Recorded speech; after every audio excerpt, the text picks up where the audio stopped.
Hi there, I'm Dr. Dan from Vitamin Pro. Now you may have heard references to something called metabolic syndrome. Since this currently affects about 1 in 5 adults in the US, and since its frequency is increasing, you either need to know about this for yourself or you need to know about it for someone that you love. Now metabolic syndrome is a collection of problems that include raised triglycerides, lowered HDL cholesterol, increased blood pressure, increased fasting glucose, and some will add increased blood insulin, and rightly so. There's some disagreement among different associations about the actual test numbers here, but at vitaminpro.com we don't think you should wait until the numbers reach these levels before taking action. Remember, there are two ranges for blood test values, pathological and healthy ranges.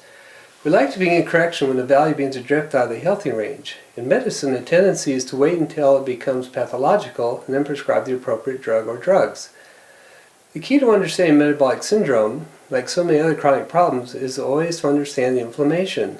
Several factors can cause inflammation or aggravate it, including things like dietary gluten, heavy metals, inappropriate contamination of dietary fats, including trans fats, partially hydrogenated oils, of course, that's the same thing as trans fats, lack of EPA and DHA and other omega-3 fatty acids, carbohydrate-rich diet, lack of exercise, and of course a genetic predisposition.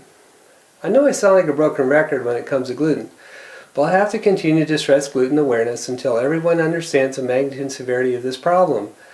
I recommend genetic and antibody testing for all people with chronic illnesses to rule this overwhelmingly common factor out. Now, all these factors mentioned above affect the cell's ability to appropriately move nutrients in and waste products out. This is like having poor security at a junior high dance. The wrong people will get in, and the kids are supposed to be in will sneak out. As this process continues, eventually you have a complete breakdown, and you no longer have a functioning junior high dance. Now, the cell membrane requires quality fats to help make up the cell security. Heavy metals get stuck in the cell membrane and can short out some of the electrical charge. These heavy metals can also interfere with energy production in the cell. Gluten interferes with the body's immune system and antibodies that are designed for it to attack intruders, and they begin to attack the pancreas, liver, blood vessels, and the cell membranes themselves. The body then loses its ability to properly handle blood glucose or blood sugar, and some of that extra gets sent to pathways to make more triglycerides. Antibody attacks on the brain and blood vessels tend to raise blood pressure.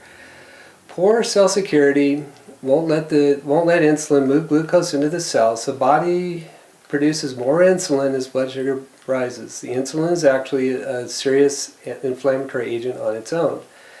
Exercise can negate some of these effects, as it can move glucose into the cell without insulin, but obviously can't fix poor dietary fat intake, heavy metals, and won't counteract the effects of gluten sensitivity. Metabolic syndrome is a deadly combo, so you'd be wise to take steps to avoid this if possible. We have some wonderful supplements that will be helpful.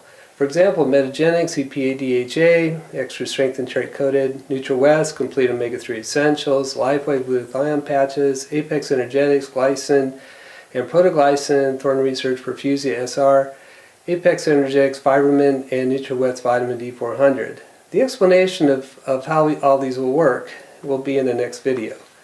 So thanks a lot for listening. Hope that was helpful.